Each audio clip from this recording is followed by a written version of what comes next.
Dr. Seuss, How the Grinch Stole Christmas.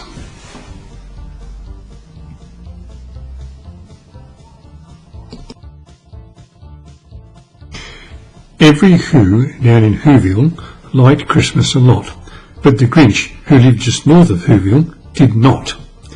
It's Christmas time in Who-ville again, and the grumpy Grinch just can't take it any more.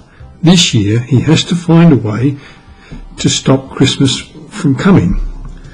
By combining the funniest stories, craziest creatures and zaniest rhymes, Dr. Seuss makes reading fun. How the Grinch Stole Christmas by Dr. Seuss.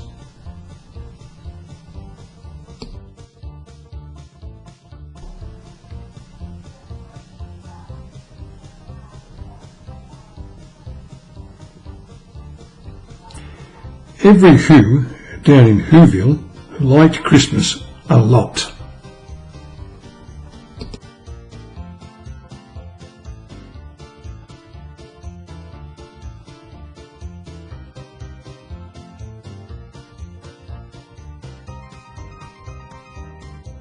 But the Grinch, who lived just north of Who-ville, did not. The Grinch hated Christmas, the whole Christmas season. Now please don't ask why. No one quite knows the reason. It could be that his head wasn't screwed on right. It could be perhaps that his shoes were too tight. But I think the most likely reason of all may have been that his heart was 2 sizes too small.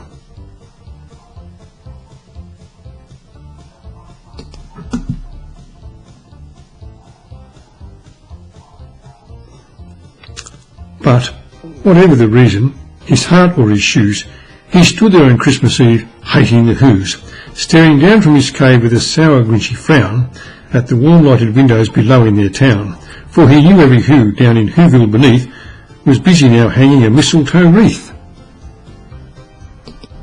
And they're hanging their stockings, he snarled with a sneer. Tomorrow is Christmas, it's practically here. Then he growled with his grinchy fingers nervously drumming. I must find a way to stop Christmas from coming, for tomorrow, he knew,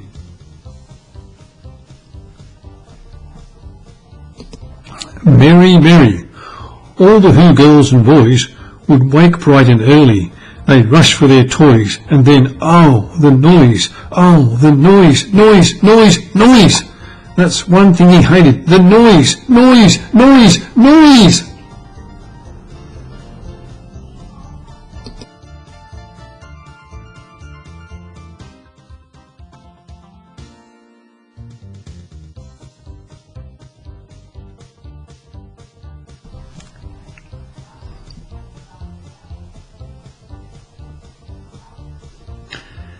Then the Whos, young and old, would sit down to a feast, and they'd feast, and they'd feast, and they'd feast, feast, feast, feast.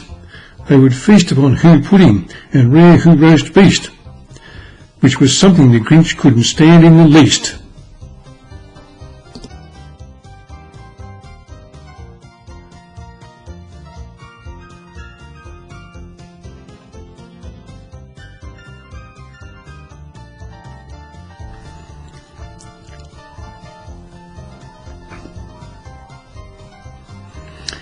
And then they'd do something he liked least of all. Every Who down in Who-ville, the tall and the small, would stand close together with Christmas bells ringing. They'd stand hand in hand and the Whos would start singing. They'd sing and they'd sing and they'd sing, sing, sing, sing. And the more the Grinch thought of this Who Christmas sing, the more the Grinch thought, I must stop this whole thing. Why, for 53 years I've put up with it now. I must stop Christmas from coming. But how?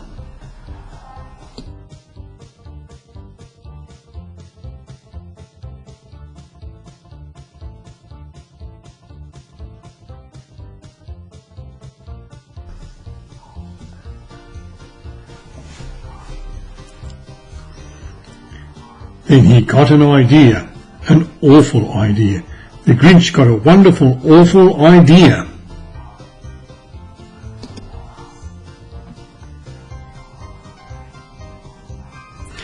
"I know just what to do," the Grinch laughed in his throat, and he made a quick Santa Claus hat and a coat, and he chuckled and clucked.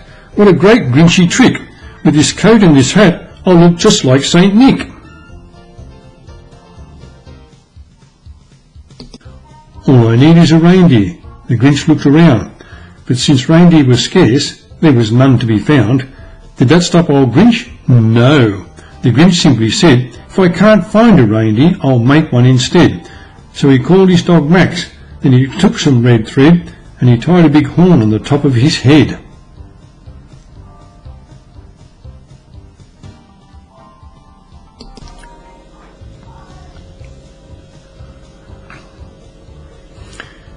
Then he loaded some bags and some empty old sacks on a ramshackle sleigh, and he hitched up old Max.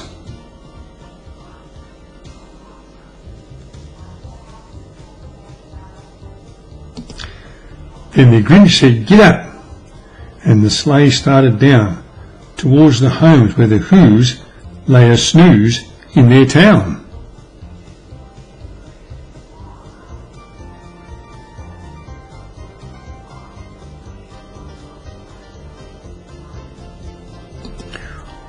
All their windows were dark, quite snow filled the air. All the Whos were all dreaming, sweet dreams without care. When he came to the first little house on the square, "This is stop number 1, the old Grinchy Claus hissed, and he climbed to the roof, empty bags in his fist.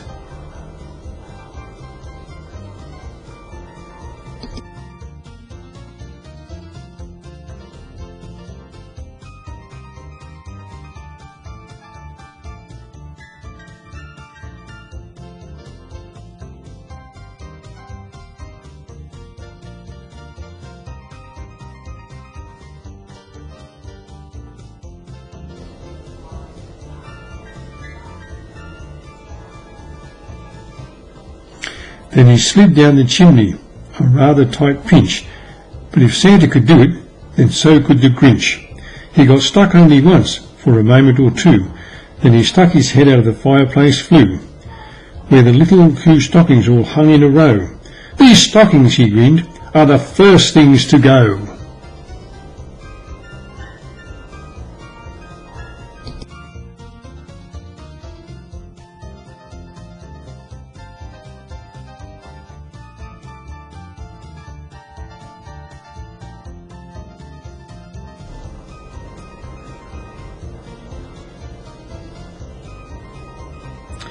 Then he slithered and slunk, with a smile most unpleasant, around the whole room, and he took every present: pop guns and bicycles, roller skates, drums, checkerboards, tricycles, popcorns and plums, and he stuffed them in bags. Then the Grinch very nimbly stuffed all the bags one by one up the chimbley.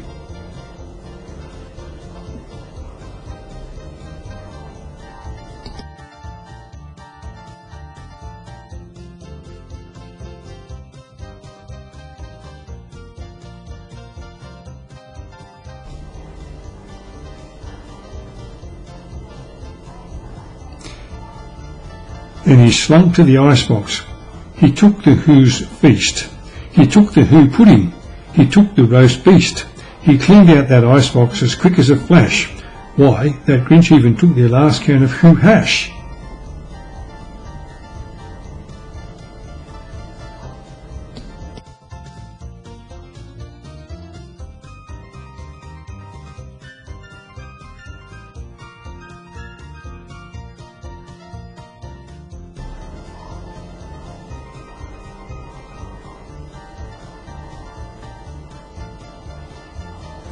Then he stuffed all the food up the chimney with glee. "And now," grinned the Grinch, "I will stuff up the tree."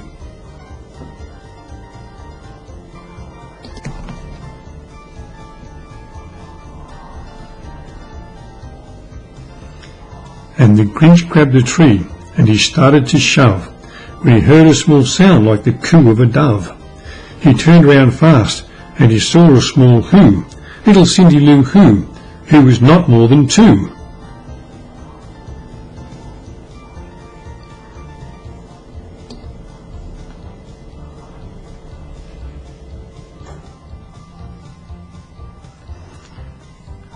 The Grinch had been caught by this tiny Who daughter, who'd got out of bed for a cup of cold water. She stared at the Grinch and said, "Santa Claus, why? Why are you taking our Christmas tree? Why?"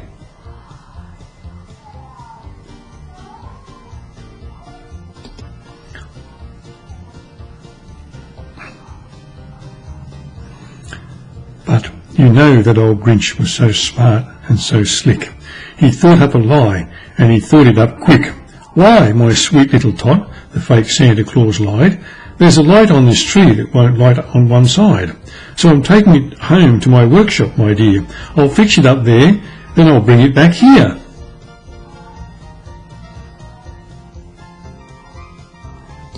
And his fib fooled the child. Then he patted her head, and he got her a drink, and he sent her to bed. And when Cindy Lou Who went to bed with her cup, he went to the chimney and stuffed the tree up.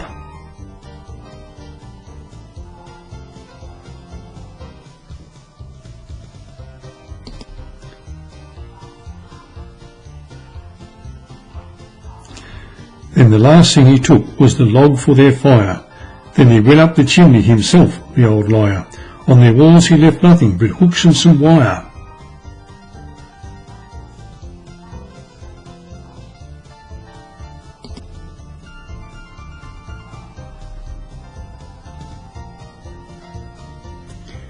And the one speck of food that he left in the house was a crumb that was even too small for a mouse.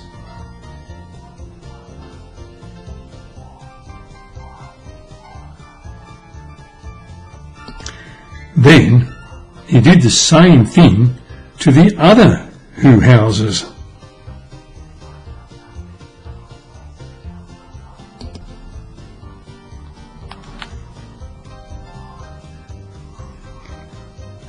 Leaving crumbs much too small for other Who mouses.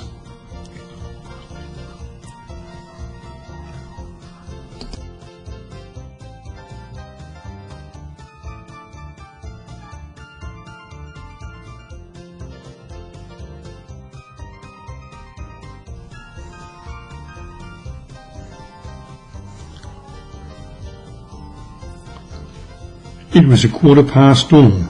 All the Who's still abed, all the Who's still a snooze, when he packed up his sled, packed it up with their presents, the ribbons, the wrappings, the tags and the tinsel, the trimmings, the trappings.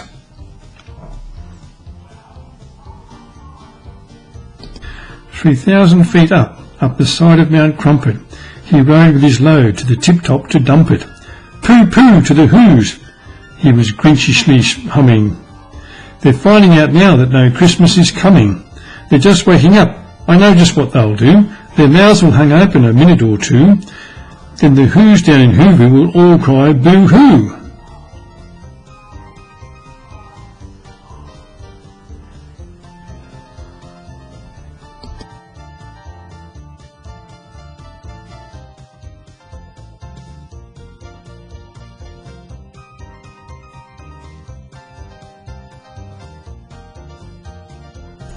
That's a noise, grinned the Grinch, that I simply must hear.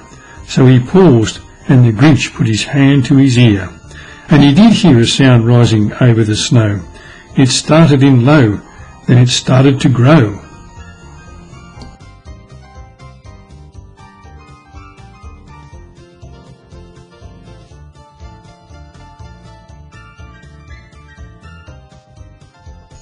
But the sound wasn't sad. Why, this sound sounded merry. It couldn't be so, but it was merry, very. He stared down at Whoville. The Grinch popped his eyes. Then he shook. What he saw was a shocking surprise.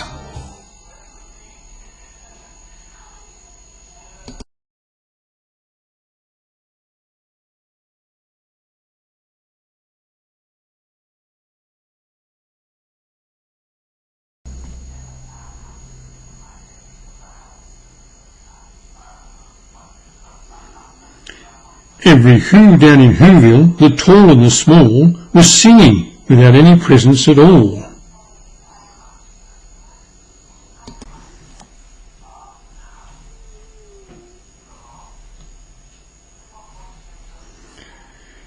He hadn't stopped Christmas from coming. It came.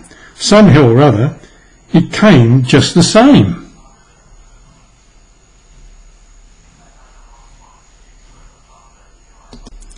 And the Grinch, with his Grinch feet ice cold in the snow, stood puzzling and puzzling. How could it be so? It came without ribbons. It came without tags. It came without packages, boxes or bags. And he puzzled 3 hours till his puzzler was sore. Then the Grinch thought of something he hadn't before. Maybe Christmas, he thought, doesn't come from a store. Maybe Christmas, perhaps, means a little bit more.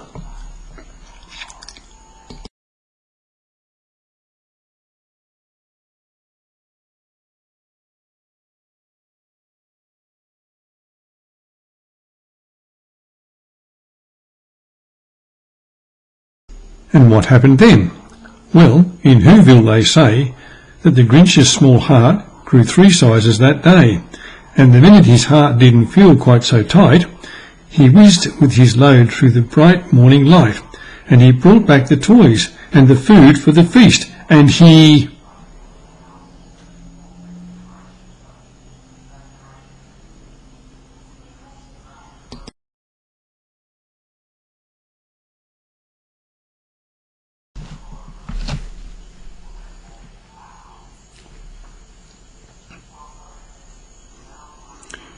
He himself, the Grinch, carved the roast beast.